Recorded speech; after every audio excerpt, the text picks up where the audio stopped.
acerca de la eternidad, muchas culturas antiguas del pasado siempre sospechaban algo, pero no entendían. Culturas egipcias que enterraban con comida a los propios reyes y cosas por el estilo.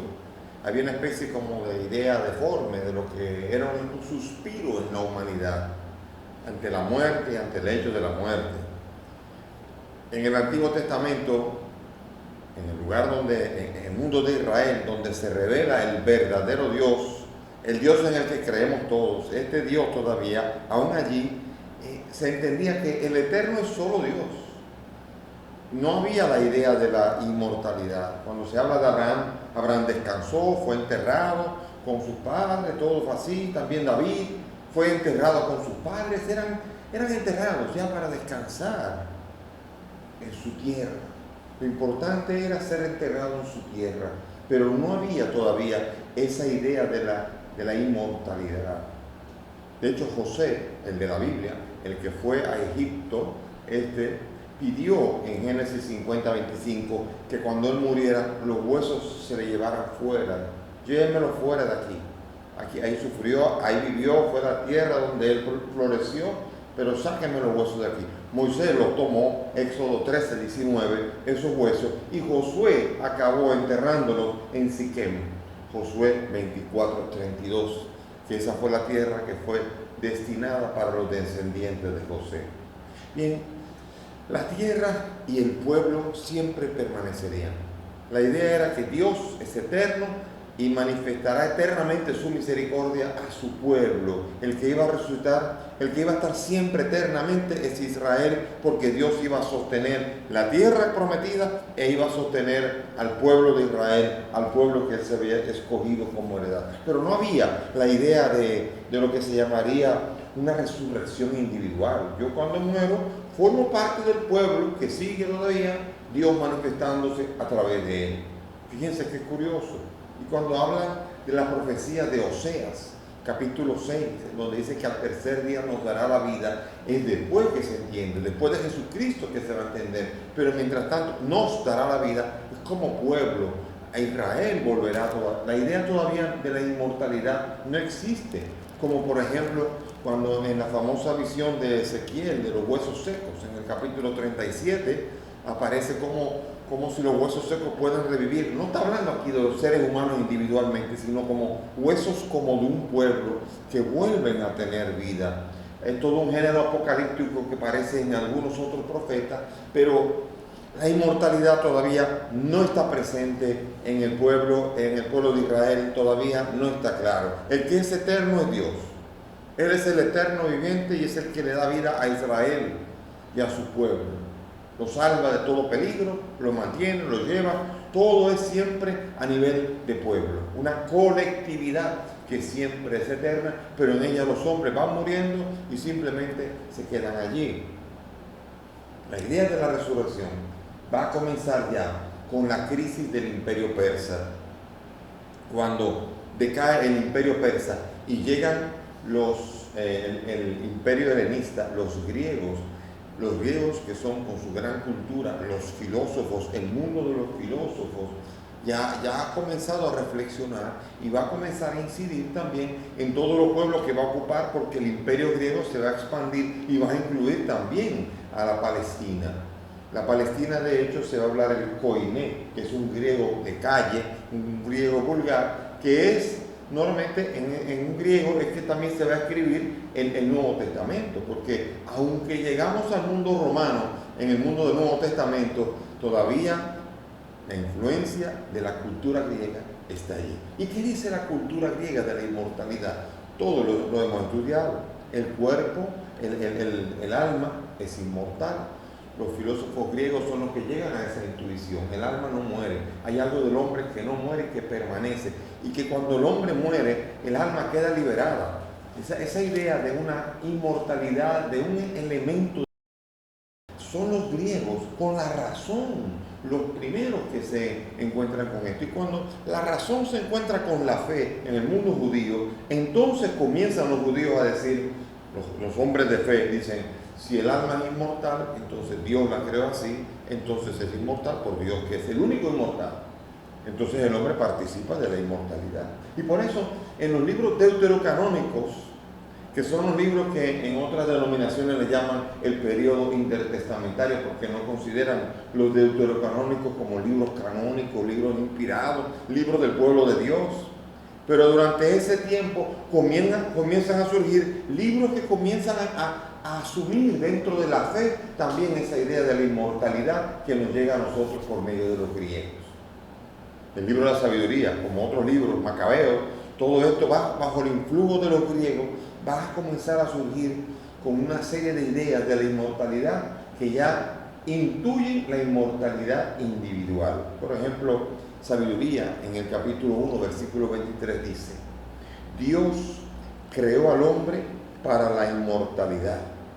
Lo hizo a imagen de su misma naturaleza. Es bello entenderlo así, porque ya el hombre sabio de Israel, que ha asumido la idea de la inmortalidad de los griegos, ya entiende que eso se debe a que, como el hombre fue creado de imagen y semejanza tuya y suya, Él es el eterno, también participa de la eternidad, y por eso aquí lo escribe con tanta certeza y con tanta seguridad de que Dios va hablando. Y dice aquí, es en 2:23, y dice aquí, Dios creó al hombre para la inmortalidad. Le hizo imagen de su misma naturaleza, pero por envidia del diablo entró la muerte en el mundo y le experimentan todos los que le pertenecen a él. ¿Ven? Aquí ya el mundo de la fe asume la inmortalidad y entiende esa lucha que solamente se escribía en aquella época a través de narraciones míticas. Ahora ya se entiende que es de la inmortalidad de la que el hombre es inherente y que ahora el diablo le roba por culpa de la envidia y por culpa de que el pecado entre, con el pecado también la muerte. Esa belleza es importante. En Sabiduría dice: las almas de los justos están en las manos de Dios y no les alcanzará el tormento alguno. A los ojos de los insensatos pareció que habían muerto. Se tuvo por quebranto su salida y su partida entre nosotros por destrucción completa. Pero ellos están en la paz. Aunque a juicio de los hombres hayan sufrido castigos, su esperanza estaba llena de inmortalidad. Por una corta corrección recibirán largos beneficios, pues Dios los sometió a prueba, pero al final los halló dignos de sí. ¿Ven? Aquí vemos nosotros cómo ya el autor de la Sabiduría ya sabe muy bien que Dios tiene destinado para los justos una realidad muy particular. Y por eso dice el libro de la Sabiduría, en el capítulo 15, dice: pues el conocerte a ti, Dios, es la perfecta justicia, y conocer tu poder, la raíz de la inmortalidad. Bien, ya saben que Dios es el eterno y conociendo a Dios se participa de la inmortalidad. ¿Ven? Qué bellas expresiones en el mundo de la fe judía, que asumen la inmortalidad y van incorporándola al mundo de la fe. Por eso nosotros vamos viendo que comienzan a entenderse muchas otras cosas más, como por ejemplo el famoso juicio en el libro de Daniel. En el capítulo 12 de Daniel, en el versículo 2, ya se habla de la separación de los justos y de los inicuos, y cómo para uno le toca la eternidad y para otro la eternidad en cuanto a lo malo. Bien, vean por ejemplo, en 12:2 dice: muchos de los que duermen en el polvo de la tierra se despertarán, unos para la vida eterna, otros para el oprobio y el horror eterno. Los doctos brillarán como el fulgor del firmamento, y los que enseñaron a la multitud la justicia, como las estrellas, brillarán por toda la eternidad. Ven, aquí ya la participación del Dios que es justo le ayuda a uno a participar del Dios que es eterno. Esa es la belleza que va entrando en todo este camino del periodo intertestamentario, que también vemos nosotros en la segunda carta de los Macabeos, segundo libro de los Macabeos. Acuérdense que en el segundo libro de los Macabeos aparece una historia extraordinaria, y es la de una mamá con siete hijos. Y esa mamá con 7 hijos de repente se encuentra con el rey, que los amenaza de tener que abandonar la fe para poder perdonarles la vida. Y qué fuerte. cuando uno ve el ánimo de esos muchachos, y peor todavía, la mamá animando, no reniegues de la fe, acuérdate quién es el que te devolverá la vida otra vez. Y en el capítulo 7, versículo 9, cuando hay uno que le dice, que la amenaza, él dice, Dios me recuperará la vida y nos resucitará a una vida eterna. Dice en el versículo 9 del capítulo 7 del segundo libro de Macabeo. Ya aquí los judíos saben que va a haber una resurrección. No saben cómo. Lo que sí saben es que hay que ser fiel. Hay que ser fiel a la ley. Y eso es cierto. Y hay que ser fiel a la ley. Y esa fidelidad a la ley es la que le permitirá participar de toda la eternidad.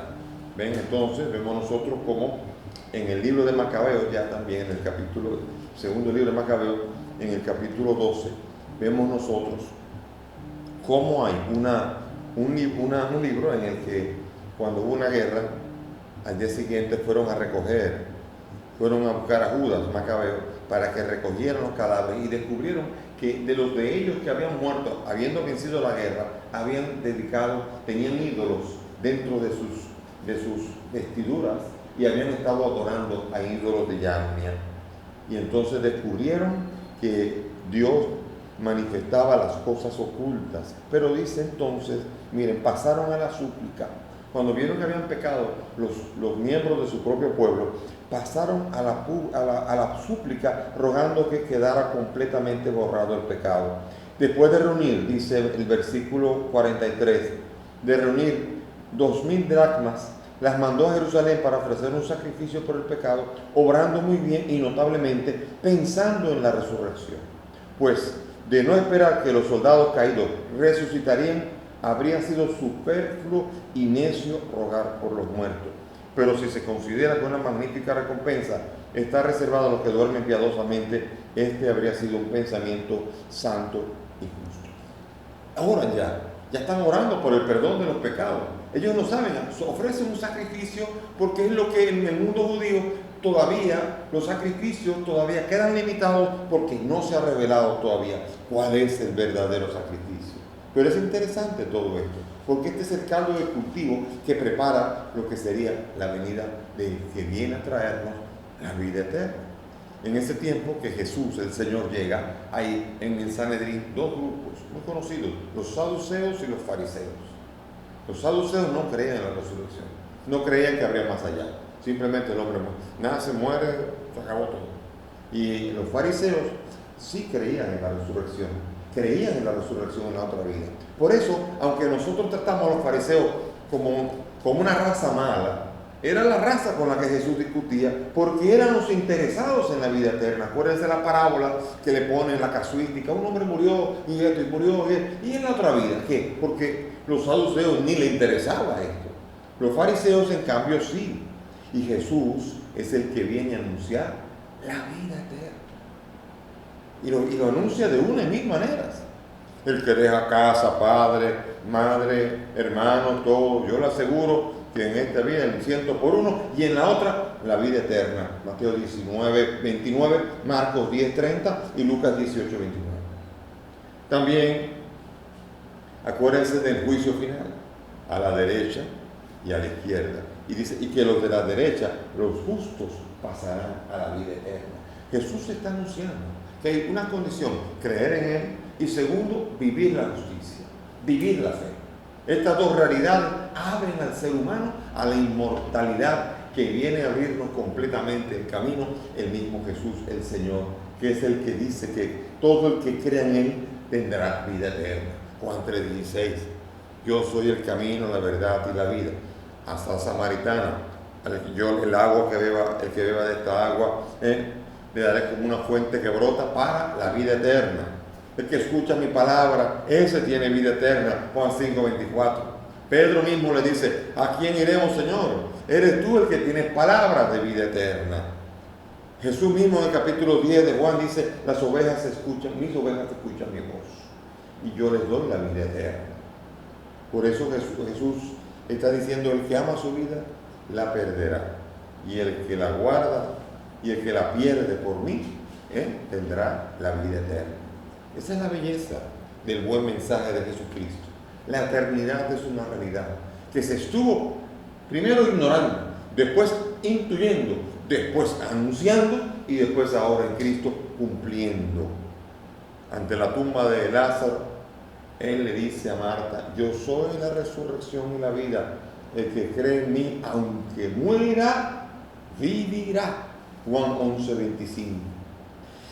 Después de Jesús también, después lo que siguen, Pablo, un fariseo. Acuérdense que Pablo era fariseo, le apasionaba la vida eterna. Aunque a él no le gustaba el mundo de los cristianos, no, odiaba y rechazaba el camino cristiano, pero sin embargo, él era muy sensible a la vida eterna.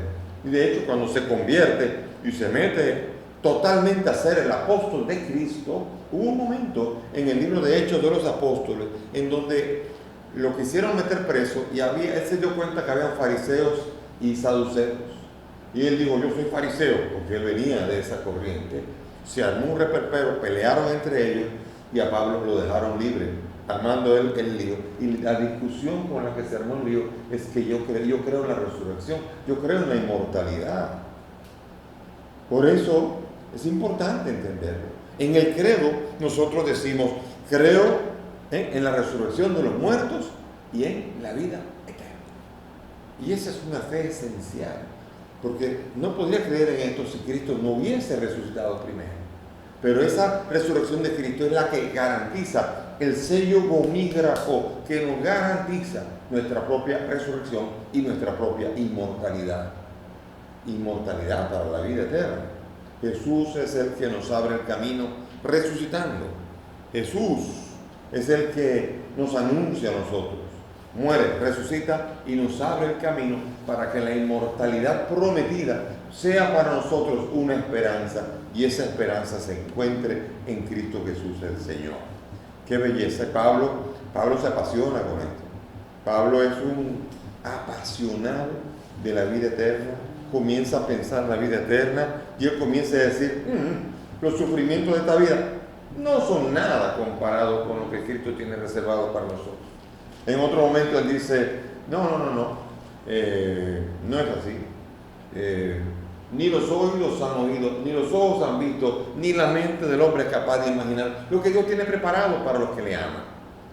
Condición: amarle, creerle, aceptarle y vivir lo que él pide. Todo eso tiene la esperanza y pueden vivir esta vida sin miedo a la muerte. Pablo se apasiona y cuando le escribe a Tito, le escribe saludándolo de una manera muy bella, diciendo: Pablo, siervo de Dios, apóstol de Jesucristo, para llevar a los escogidos de Dios a la fe y al pleno conocimiento de la verdad, que conforme a la piedad, con la esperanza de la vida eterna prometida desde toda la eternidad por Dios que no miente. Esa es la belleza. Pablo saluda con la certeza, con el gozo de la vida eterna y sobre todo comunicándola y contagiándola. La muerte es el último de los enemigos vencidos. Nos lo dice la enseñanza, Pablo nos enseña, y el mismo apóstol Juan en su libro del Apocalipsis garantiza eso con toda certeza. En la visión de la Jerusalén celestial hay un elemento que va a desaparecer allí y vamos a ver cuál es. Dice el capítulo 21: vi un cielo nuevo y una tierra nueva, porque el primer cielo y la tierra nueva desaparecieron y el mar ya no existe. Y vi la ciudad santa, la nueva Jerusalén, que bajaba del cielo, engalanada como una novia ataviada para su esposo. Y una voz fuerte que decía: esta es la morada de Dios con los hombres. Pondrá su morada entre ellos, y ellos serán su pueblo, y Él, el Dios con ellos, será su Dios. Y enjugará toda lágrima en sus ojos, y no habrá ya muerte, ni llanto, ni gritos, ni fatigas, porque el mundo viejo ha pasado. Mi hermano, se nos promete un cielo donde la muerte será inexistente. La inmortalidad. Inmortalidad que muchas veces la gente con ego, los grandes reyes, han querido la inmortalidad en el recuerdo, pero no es así. La inmortalidad es una realidad. Creer en Jesucristo, escuchar su palabra y su promesa, y abrirle el corazón, recibirlo, y dentro de la iglesia vivir los sacramentos y vivir la fe y la fidelidad al Señor, es la garantía que la vida eterna prometida por Cristo es para ti y es para mí. El Señor esté con ustedes. Y que la bendición de Dios Todopoderoso, Padre, Hijo y Espíritu Santo, descienda sobre ustedes y permanezca para siempre.